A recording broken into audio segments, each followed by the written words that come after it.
सारी फैक्ट्रियां, कंपनियां, ऑफिस और वस्तुओं तथा सेवाओं के उत्पादक तभी अस्तित्व में रह पाते हैं, तभी सक्रिय रह पाते हैं, जब कहीं पर कोई न कोई किसी न किसी को सामान या सेवा बेच रहा होता है। यानी जब तक बिक्री नहीं होती, तब तक कुछ नहीं होता।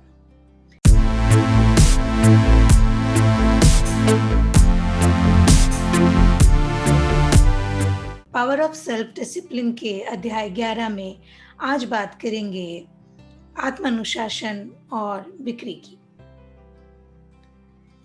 शोधकर्ताओं के एक समूह ने सैकड़ों सीनियर एग्जीक्यूटिव और कंपनी मालिकों से यह सवाल पूछा, बिक्री और मार्केटिंग आपकी कंपनी के लिए कितना जरूरी है, कितना महत्वपूर्ण है?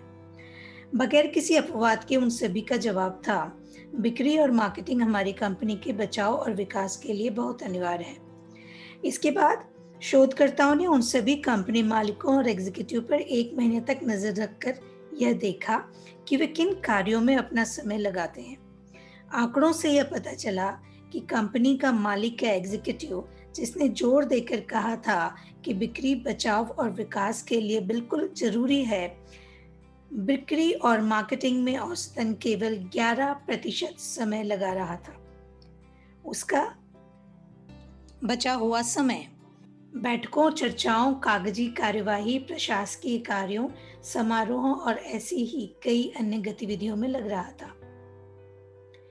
यदि आप सेल्स मैनेजर या कंपनी के मालिक हैं, तो आपको खुद को अनुशासित करके अपना अधिकांश समय बिक्री बढ़ाने पर केंद्रित करना चाहिए, क्योंकि बिक्री ही आपकी कंपनी की नींव है।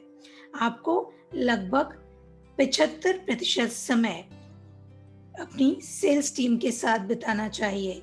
अपना कागजी काम ऑफिस के पहले या बाद में निपटाएं, लेकिन कामकाजी घंटों में जब ग्राहक मिलने के लिए उपलब्ध हो, तो आपको बिक्री बढ़ाने के लिए पूरी तरह समर्पित हो जाना चाहिए। कोलंबिया यूनिवर्सिटी के अनुसार औसत सेल्स पर्सन हर दिन केवल 90 मिनट काम करता है, यानी 8 घंटे में से केवल 1.5 घंटे। बाकी का समय वो तैयार होने, तैयारी करने, कागजी काम निपटाने, इंटरनेट पर ईमेल चेक करने, अखबार पढ़ने, सहकर्मियों से बातचीत करने, देर से आने, जल्दी जाने और ज़रूरत से ज़्यादा समय तक लंच करने या बार-बार चाय कॉफ़ी के ब्रेक्स लेने में बिताता है।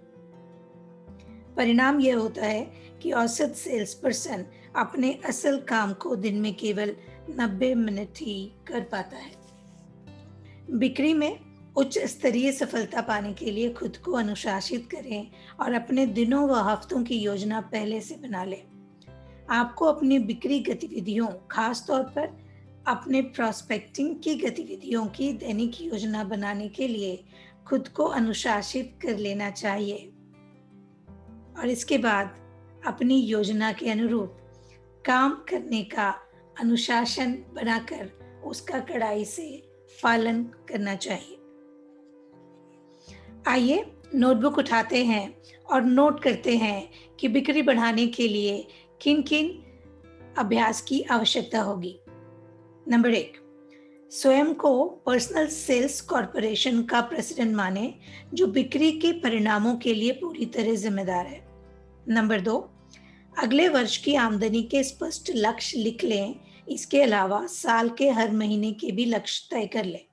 नंबर 3, आपको वास्तव में अपनी मनचाही आमदनी कमाने के लिए कितने प्रोडक्ट्स या सेवाओं को बेचने की जरूरत है, इसे सटीकता से लिख लें। नंबर 4, यह तय करें कि आपकी औसत बिक्री के आकार और कमीशन की संख्या के आधार पर आपको कुल कितनी बिक्रियां करनी होंगी। नंबर 5, अपने वर्तमान अनुभव के आधार पर यह तय करें कि इतनी बिक्रियां करने के लिए आपको कितने प्रॉस्पेक्ट्स या संभावित ग्राहकों से मिलना होगा। नंबर 6, हर दिन किताबें पढ़ें, ऑडियो टिप्स सुनें, सेल्स सेमिनार में हिस्सा लें। इससे आप निरंतर बेहतर बनते रहेंगे। नंबर 7, अपने कामकाजी दिन का हर मिनट उन संभावित ग्राहकों से बात करने में लगाएं जो निकट भविष्य में आपसे कुछ खरीद सकते हैं और खरीदेंगे। तो तुरंत इन सारे अभ्यास को करना शुरू कर दीजिए। आत्म अनुशासन की शक्ति के अगले अध्याय में बात करेंगे आत्म अनुशासन और धन की। तब तक के लिए अपना ध्यान रखिएगा।